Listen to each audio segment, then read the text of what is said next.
ये मैं तेल निकाल रही हूँ मेरे बच्चे के लिए, उसको कोल्ड कफ है तो इसमें मैंने जायफल मिलाया है। तो आप लोग भी ये नुस्खा अपना सकते हैं। अगर बच्चे को कोल्ड कफ लगाई हुई है तो उसे इस तरह से जायफल को तोड़कर तेल में डाल के थोड़ा सा तेल गर्म करके ठंडा होने के बाद आप मिला के लगा सकते हैं। इससे बहुत ही आराम मिलता है।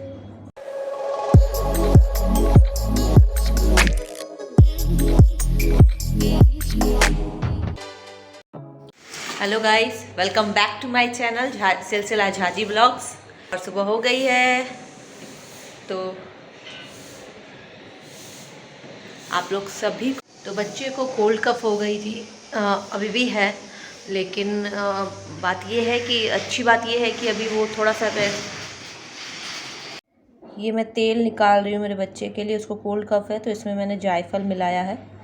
तो आप लोग भी ये नुस्खा अपना सकते हैं। अगर बच्चे को कोल्ड कफ लगाई हुई है तो उसे इस तरह से जायफल को तोड़कर तेल में डाल के थोड़ा सा तेल गर्म करके ठंडा होने के बाद आप मिला के लगा सकते हैं। इससे बहुत ही आराम मिलता है।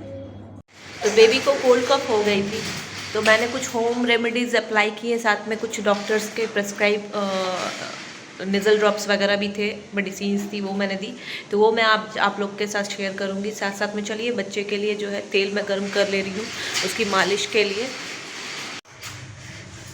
तो ये मैं तेल गर्म कर ले रही हूँ जायफल डाल के, हल्का गुनगुना गर्म कर रही हूँ। जैसे ये हल्का गुनगुना हो जाएगा तो मैं इसे फिर ठंडा करके बच्चे की मालिश करूँगी। इससे बच्चे को बहुत रिलीफ मिलती है। तो मैं कोशिश करती हूँ कि मैं बेबी को कम से कम 3 से 4 बार मालिश कर सकूँ, उससे भी अधिक, ताकि उसको जो कोल्ड कफ ये लग रही है ये ना लगे। बीच में कुछ दिन बाकी रह गए थे, 2 से 3 बार ही मालिश हो पा रही थी।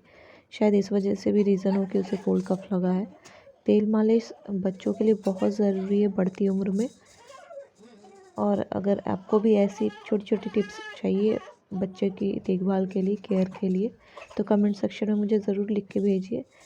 मैं नेक्स्ट डे इसके नेज़ल ड्रॉप्स और जो भी मैंने अप्लाई किया है वो सारी चीज़ें मैं आप लोगों के साथ शेयर करूँगी।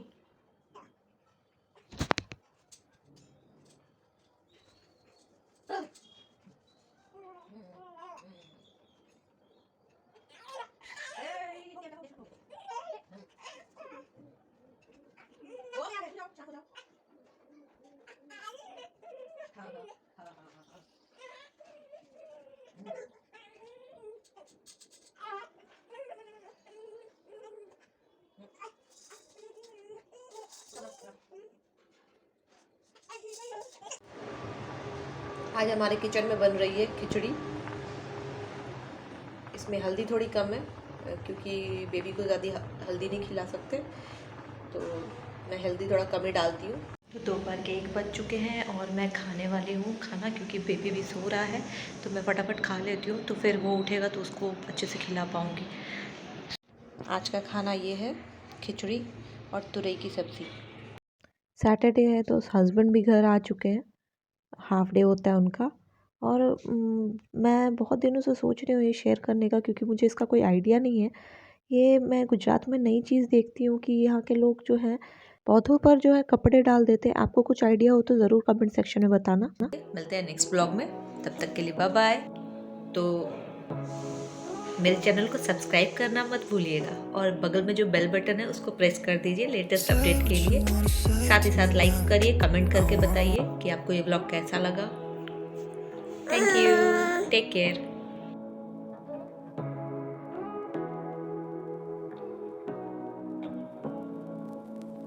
Say what you wanna say to me now.